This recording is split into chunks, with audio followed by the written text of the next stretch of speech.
Shalom saudara sekalian, selamat pagi. Kiranya berkat Tuhan selalu dilimpahkan dalam kehidupan saudara yang percaya kepadanya. Hari ini saya akan menyampaikan renungan dengan judul Praktek Hidup Kristen yang Saleh. Kolose 4 ayat 2-6 berbunyi demikian. Bertekunlah dalam doa dan dalam pada itu berjaga-jagalah sambil mengucap syukur. Ayat 3, berdoa jugalah untuk kami supaya Allah membuka pintu untuk pemberitaan kami sehingga kami dapat berbicara tentang rahasia Kristus yang karenanya aku dipenjarakan. Dengan demikian aku dapat menyatakannya sebagaimana seharusnya. Ayat 5, hiduplah dengan penuh hikmat terhadap orang-orang luar, pergunakanlah waktu yang ada. Hendaklah kata-katamu senantiasa penuh kasih, jangan hambar sehingga kamu tahu bagaimana kamu harus memberi jawab kepada setiap orang. Saudara sekalian, di dalam kitab Kolose fase yang terakhir ini, Rasul Paulus memberikan nasihat penutup kepada jemaat Kolose. Yang pertama, dia menasihati supaya jemaat Kolose rajin berdoa. Berdoa dengan tekun. Jangan kita seperti murid Yesus yang diajak oleh Yesus berdoa di Taman Getsemani. Ketika Yesus doa, mereka tidur, saudara-saudara. Maka doa harus dilakukan dengan tekun, sungguh-sungguh, tidak berkeputusan. Karena doa adalah pernyataan bahwa kita bergantung kepada Allah. Orang yang jarang berdoa, merasa dia bisa mengandalkan kekuatan diri sendiri. Tetapi kalau kita suka berdoa, itu berarti kita mengandalkan Allah.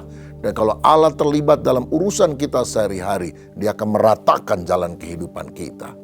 Di dalam doa kita harus berjaga-jaga, ya waspada agar pikiran kita tidak melantur, agar kita sadar adanya peperangan rohani melawan si jahat yang kadang-kadang akan merugikan kehidupan kita. Kita bisa tolak segala kuasa iblis itu di dalam doa demi nama Yesus. Lagi pula di dalam doa jangan lupa ada unsur sambil mengucap syukur. Karena doa bukan hanya minta, tapi mensyukuri berkat, mensyukuri anugerah, mensyukuri pertolongan Tuhan. Sehingga kita tidak suka mengeluh, tidak suka bersungut-sungut, karena kita suka bersyukur. Ada seorang anak kecil yang disuruh doa oleh mamanya. Dan dia bilang, "Mama, saya tidak tahu lagi apa yang harus saya doakan. Karena saya sudah punya semuanya. Saya doa minta sepatu, saya udah punya sepatu baru. Saya doa minta tas baru, saya dapat tas baru. Saya berdoa minta sepeda mini yang baru, nenek kasih saya sepeda mini. Jadi buat apa lagi saya berdoa?" Lalu mamanya bilang, doa itu bukan cuma minta nak, doa itu bersyukur, berterima kasih kepada Tuhan. Jadi apa yang kamu punya, apa yang kamu rasakan, coba kamu berterima kasih kepada Tuhan. Oh gitu ya mama, iya, ayo coba ya. Lalu anak itu melipat tangan, Tuhan terima kasih saya bisa bangun pagi. Tuhan terima kasih saya bisa mandi dengan air yang segar. Tuhan terima kasih tadi saya bisa makan nasi sama telur. Tuhan terima kasih saya punya sepeda baru. Tuhan terima kasih saya punya baju baru. Tuhan terima kasih saya punya tas baru. Tiba-tiba si anak terdiam dan dia teriak, "Mama, kalau doanya berterima kasih terus gak habis-habis nih doanya. Saya bisa terlambat ke sekolah," katanya. Saudara, doa bukan hanya meminta, tetapi doa adalah berterima kasih, bersyukur untuk apa yang Tuhan sudah berikan. Dan ini adalah nasihat yang harus kita dengarkan. Sebagai seorang Kristen yang baik, kita harus rajin berdoa. Selanjutnya Paulus juga berkata, berdoalah untuk kami, agar Tuhan membuka pintu untuk pemberitaan Injil. Saudara-saudara, ini yang Paulus minta, berdoa supaya dia bisa memberitakan Injil dan berbicara tentang Kristus. Dan dia harus mengucapkan apa yang seharusnya supaya orang-orang bertobat. Jadi kita melihat, doa sejati bukan hanya untuk kepentingan pribadi. Sebetulnya Paulus bisa minta didoakan supaya dia keluar dari penjara, supaya dia sehat, supaya panjang umur, supaya banyak duit. Bisa saja kan? Paulus minta itu seperti biasanya kita meminta untuk kenyamanan kita. Tapi Paulus justru berkata, doakan aku supaya kami bisa memberitakan Injil. Oh betapa luar biasanya. Yang dia ingat adalah doakan untuk aku bisa meluaskan kerajaan Allah di atas muka bumi ini. Saudara, saya juga mohon agar saudara semuanya tetap berdoa untuk pembangunan The Journey Discovery Center yang sedang dibangun di kota Bandung. Kita membeli sebidang tanah sekitar 2 hektar dan membangun bangunan 3 lantai, 4 lantai, 4 hampir 4 hektar luas bangunan. Untuk apa? Selain gedung pertemuan, kita juga akan membuat Bible Park, yaitu semacam theme park yang dari Kejadian sampai Wahyu.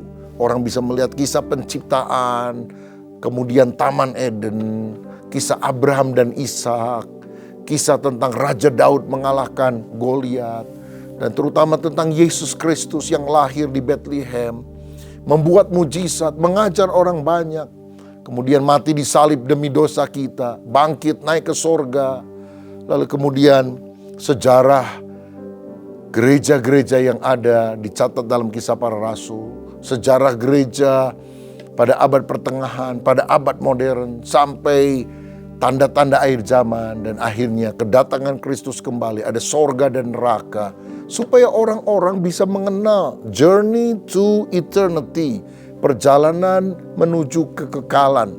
Kalau mereka mau hidup kekal, mesti percaya kepada Yesus. Dan melalui tempat ini, orang bukan hanya dengar tentang Injil, mereka secara imersif masuk ke dalam satu ruangan-ruangan di mana mereka dituntun untuk mengalami kisah-kisah Alkitab melalui teknologi pada masa kini. Saya teringat seorang hamba Tuhan dari Amerika Serikat ketika mendengar proyek ini sedang dibangun. Dia berkata, "Pastor, saya mau bilang kepada kamu, kalau ini selesai, maka kamu memberitakan Injil kepada lebih banyak orang daripada yang engkau bisa sampaikan lewat khotbah seumur hidupmu.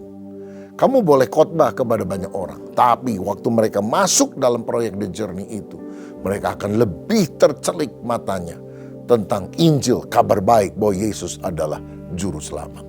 Karena itu saya mohon didoakan supaya proyek ini bisa selesai, dananya yang sangat besar dicukupi oleh Tuhan. Karena tujuannya bukan untuk diri pribadi, tapi tujuannya adalah supaya orang-orang mengenal Injil dan Kristus sebagai pusatnya.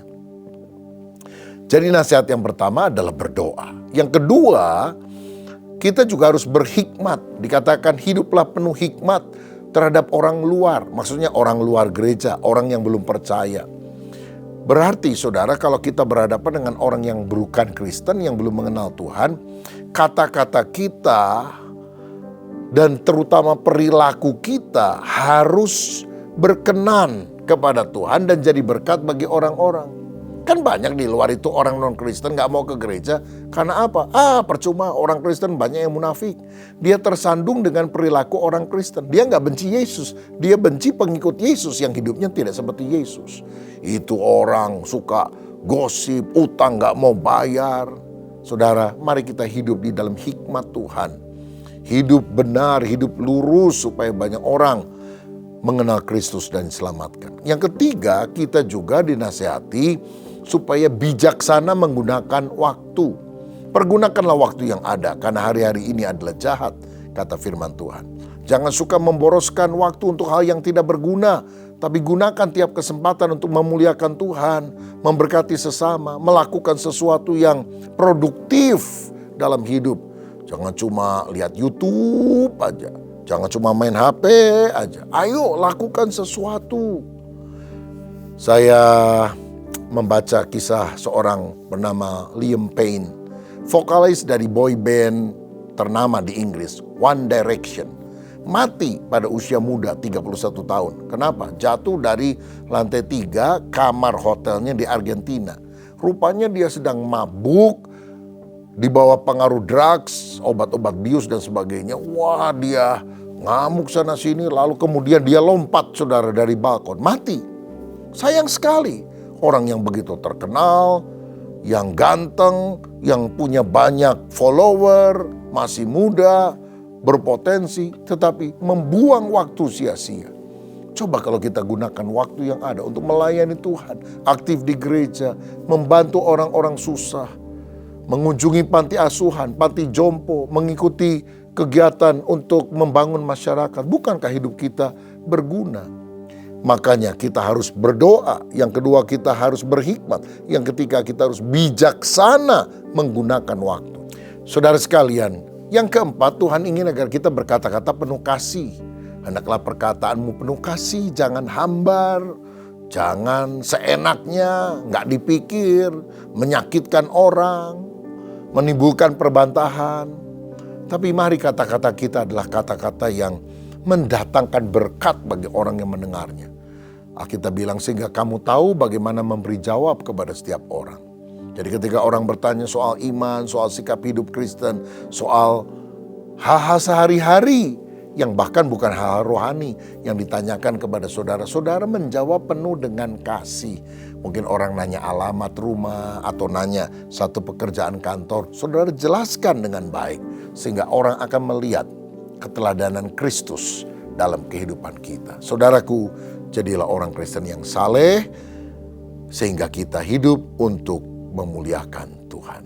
Tuhan memberkati. Mari kita berdoa. Tuhan, terima kasih untuk berkat yang Kau berikan kepada kami pada hari ini melalui firman yang kami terima. Jadikan kami orang yang hidupnya berkenan kepada Tuhan. Dan biarlah dimanapun kami berada, orang bisa dimenangkan sehingga mereka bisa diselamatkan oleh Tuhan. Berkati juga perjalanan kami sepanjang hari ini. Apapun tantangan, masalah, pergumulan, beban doa, kiranya Tuhan memberikan kemenangan. Sekarang kami akan mengucapkan doa seperti yang diajarkan oleh Tuhan kepada kami. Bapa kami yang di sorga, dikuduskanlah namamu, datanglah kerajaanmu, jadilah kehendak-Mu di bumi seperti di sorga. Berikanlah kami pada hari ini makanan kami yang secukupnya, dan ampunilah kami akan kesalahan kami, seperti kami juga mengampuni orang yang bersalah kepada kami.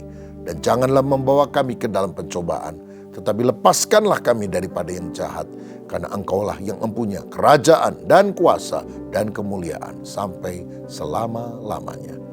Amin. Tuhan Yesus memberkati.